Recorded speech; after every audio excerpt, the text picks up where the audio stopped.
There's always been a special place in the hearts of video game enjoyers like myself when it comes to retro games like Super Mario Bros. For the Nintendo Entertainment System and Sonic the Hedgehog for the Sega Genesis. But do you ever wonder what happens when the consoles they were available for are no longer being made, or the cartridges and discs for certain consoles don't end up aging well? Luckily, thanks to the many advancements in technology, there is emulation.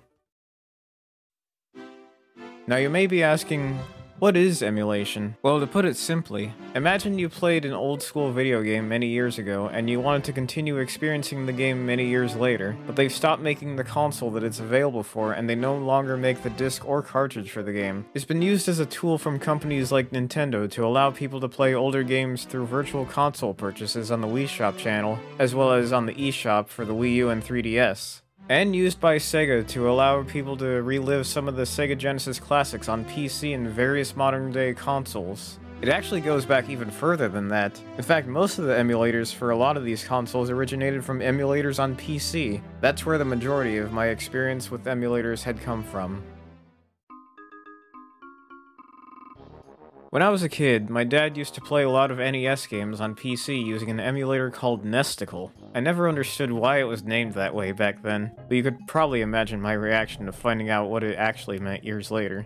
There were so many things about that emulator that flew by my mind, like the fact that the cursor that I thought was a hand with fire coming out of it was actually a severed hand, and the icon for the emulator that I thought was like a tan-colored Nickelodeon Splat logo was actually nothing like a Nickelodeon Splat logo. Childhood ruin. Anyway, he used to not only play the classics like Donkey Kong and the first 3 Super Mario Bros. Games, but he also used to play a lot of other games for the NES, like Monopoly and Mule, the latter of which never made sense to me, and here I am years later still confused about how it works. I think it's about the economy in space or something? Eventually, I became more curious about emulators for systems like the Sega Genesis, the Super Nintendo Entertainment System, the Nintendo 64, and the Game Boy, as well as the Game Boy Advance. I used to play a lot of games on these emulators all the time the moment that I found out how to get them working.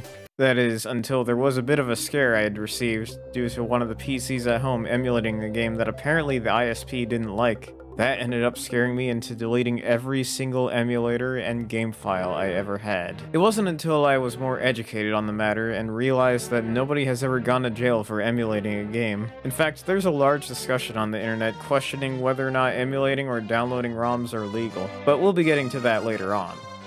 Years later, because I no longer felt threatened, I started to get back into emulation, both on PC and on Virtual Console through the Wii Shop channel, but mostly the PC. Eventually, I would find out that emulators for the PlayStation 1 and PlayStation 2 had existed. Not only that, but I was able to insert the disc for the original Persona 4 into my PC's disk drive and load the game through PCSX2. I was amazed by how far emulation had come. But it wasn't until the middle of 2022 where I had discovered something truly amazing. Dolphin, an emulator for GameCube games and Wii games. I wasn't sure how to load any of the Nintendo games through my PC since GameCube games were too small for the disk drive, and Wii games couldn't be recognized without a very specific model of a CD drive being used. But then I recalled we had an old Wii that was homebrewed, and found out that a homebrewed Wii could be used to dump games from disks into ISO files, and have those copied onto a USB device. It was thanks to this tactic I was able to revisit games such as Wario World and Super Mario Sunshine and Ribbit King. Not only could the game dumping program for the homebrewed Wii dump GameCube games, but Wii games as well. However, I wasn't sure how Wii emulation could work without Wii remotes. I mean, it could work with a keyboard and mouse, but let's face it, that's too much of a janky setup. It was at that moment that I found out about the Mayflash Dolphin Bar, a device meant to double as a Wii sensor bar and an adapter that can connect Wii remotes.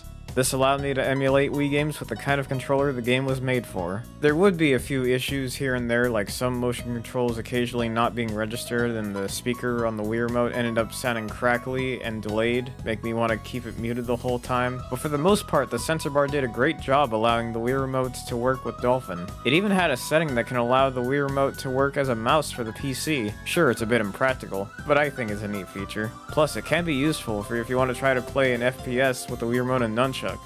That is, if you have the patience for it.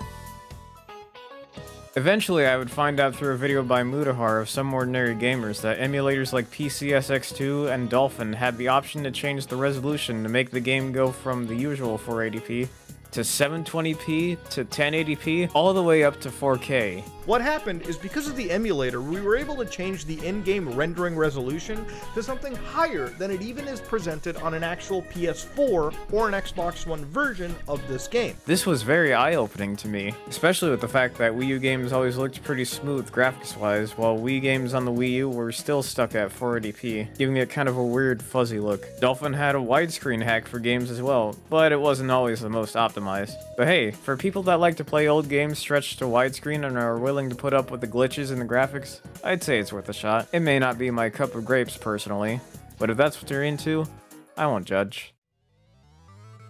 My renaissance of emulation would eventually go to a completely different level when I would discover the hidden potential of the Steam Deck in late 2022. I already heard about the Steam Deck here and there before that time and thought that the concept of playing Steam games on the go seemed a little interesting. But I wasn't completely sold on it until I ended up making two important discoveries. One, the Steam Deck had its own Linux-based operating system, allowing it to not only work as a portable console, but as a small computer as well. Two, it was actually possible to run emulators on a Steam Deck. So once I had the money to buy the Steam Deck, I did just that. I also ended up buying a docking station for it that gave it many more uses than it already had.